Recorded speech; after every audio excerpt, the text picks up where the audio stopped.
സംസ്ഥാനത്തെ സാമൂഹിക സുരക്ഷാ പെൻഷനുകൾ വാങ്ങുന്നവർക്ക് 2025 ഫെബ്രുവരി മാസം മുതൽക്കുള്ള തനത് മാസത്തിലെ പെൻഷൻ തുകയും കുടിശ്ശികയായിരിക്കുന്ന തുകയും വിതരണങ്ങൾ നടപടികൾ എന്നിവ നാളെ മുതൽ സംസ്ഥാന സർക്കാരിന്റെ ഭാഗത്തു നിന്നും ആരംഭിക്കുന്ന സാഹചര്യത്തിൽ നമ്മുടെ സംസ്ഥാനത്ത് 8 ലക്ഷത്തോളം വരുന്ന പെൻഷൻ ഗുണഭോക്താക്കൾ നാഷണൽ സോഷ്യൽ അസിസ്റ്റന്റ് പ്രോഗ്രാം എന്ന് പറയുന്ന കേന്ദ്ര സർക്കാരിന്റെ പദ്ധതിയിൽ ചേർക്കപ്പെട്ടിട്ടുള്ളവരാണ്. വാർദ്ധക്യകാല പെൻഷൻ, വിധവാ പെൻഷൻ, ഇതുപോലെ തന്നെ ഭിന്നശേഷി നേരിടുന്നവർക്കുള്ള ആനുകൂല്യങ്ങൾ.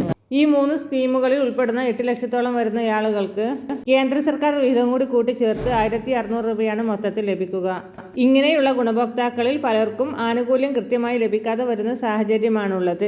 ഈ സാഹചര്യത്തിലാണ് സംസ്ഥാന സർക്കാരിന്റെ പക്കൽ നിരവധി പരാതികൾ ലഭിക്കുകയും ഇപ്പോൾ ഇതിന്റെ വെരിഫിക്കേഷന്റെ ഭാഗമായിട്ട്, അതായത് ആധാർ കാർഡിന്റെ അപ്ഡേഷനുമായി ബന്ധപ്പെട്ട് നമ്മുടെ പെൻഷൻ തുകയുമായി ബന്ധപ്പെട്ട ഡാറ്റയിലേക്ക് ആധാർ കാർഡിന്റെ പുതിയ വർഷം അപ്ഡേറ്റ് ചെയ്യുന്നതുമായി ബന്ധപ്പെട്ടിട്ടുള്ള പല ഗുണഭോക്താക്കളുടെയും ലിസ്റ്റ് തദ്ദേശ സ്ഥാപനങ്ങൾ പ്രസിദ്ധീകരിച്ചിട്ടുണ്ട്. ഓരോ വാർഡ് അടിസ്ഥാനത്തിലും വാട്സപ്പ് ഗ്രൂപ്പുകളിലൂടെയോ അല്ലെങ്കിൽ പത്രമാധ്യമങ്ങളിലൂടെയോ അറിയിപ്പ് അറിയാനായിട്ട് സാധിക്കും.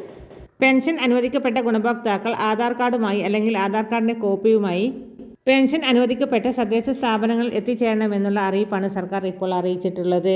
ഈ ഒരു മുടക്കം കൂടുന്ന സഹായങ്ങൾ ഗുണഭോക്താക്കളുടെ അക്കൗണ്ടുകളിലേക്ക് ഒരു മുടക്കം കൂടാതെ നിക്ഷേപിക്കുന്നതിന് ഇതിനാവശ്യമായ എല്ലാ നടപടികളും സ്വീകരിച്ചിട്ടുണ്ട് എന്ന് DBT സെല്ലിൽ നിന്നും പ്രത്യേക അറിയിപ്പ് പുറത്തു വന്നിട്ടുണ്ട്. സംസ്ഥാനത്ത് ബജറ്റ് പ്രഖ്യാപനം പോലെ തന്നെ കുടിശ്ശിക പെൻഷൻ വിതരണവും ഏപ്രിൽ മാസം മുതൽ അതത് മാസത്തെ പെൻഷൻ തുകയോടൊപ്പം 3 ഗഡുക്കളായി വിതരണം ചെയ്യും. ഇതോടൊപ്പം തന്നെ ഫെബ്രുവരി മാസത്തിലെ തനത് പെൻഷൻ തുകയോടൊപ്പം ഫെബ്രുവരി മാസം 20-ന് ശേഷം സംസ്ഥാന സർക്കാരിന്റെ ഭാഗത്തു നിന്നും ആരംഭിക്കുമ്പോൾ സോഷ്യൽ ഓഡിറ്റിന്റെ ഭാഗമായി വലിയൊരു വിഭാഗം ആളുകൾ പെൻഷൻ പട്ടികയിൽ നിന്നും പുറത്താക്കപ്പെടും. സോഷ്യൽ ഓഡിറ്റിന്റെ ഭാഗമായി പരിശോധന നടത്തുന്ന ഗുണഭോക്താക്കൾ രാവിലെ തന്നെ പെൻഷൻ ഗുണഭോക്താക്കളുടെ വീടുകളിൽ എത്തി തുടങ്ങും. മറ്റൊരു പ്രധാനപ്പെട്ട അറിയിപ്പ്, പെൻഷൻ ഗുണഭോക്താക്കളുടെ ഭാഗത്തു നിന്നും വളരെ സന്തോഷകരമായ അറിയിപ്പാണ് സംസ്ഥാന സർക്കാരിന്റെ ഭാഗത്തു നിന്നും എത്തിയിരിക്കുന്നത്. പെൻഷൻ പരിഷ്കരണ കുടിശ്ശികയുടെ 4ാം ഗഡു അനുവദിച്ചാണ് ധനവകുപ്പ് ഉത്തരവ് പുറത്തിറക്കിയിരിക്കുന്നത്.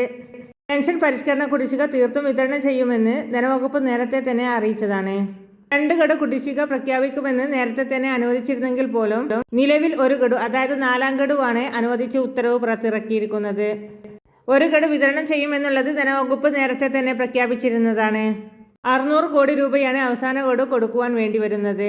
പെൻഷൻ പരിഷ്കരണ കുടിശ്ശികയുടെ അവസാനത്തെ ഗഡു ഫെബ്രുവരി മാസത്തിൽ തന്നെ വിതരണം ചെയ്യണമെന്ന് ട്രഷറി ഡയറക്ടർ സ്വീകരിക്കണമെന്നും ഉത്തരവിൽ വ്യക്തമാക്കിയിട്ടുണ്ട്. പെൻഷൻ പരിഷ്കരണ കുടിശ്ശിക മുഴുവനും പെൻഷൻകാർക്ക് ലഭിക്കും. പെൻഷൻ പരിഷ്കരണ കുടിശ്ശികയുടെ ഭാഗമായിട്ടുള്ള ക്ഷേമാശ്വാസ കുടിശ്ശികയുടെ 2 ഭാഗമാണ് ഇനി പെൻഷൻകാർക്ക് ലഭിക്കാനുള്ളത്. വളരെ പ്രധാനപ്പെട്ട അറിയിപ്പാണ് ഈ വീഡിയോയിലൂടെ ഷെയർ ചെയ്തത്. വീഡിയോ ലൈക്ക് ചെയ്യുക, ഫോളോ ചെയ്യുക, ഷെയർ ചെയ്യാൻ മറക്കാതിരിക്കുക.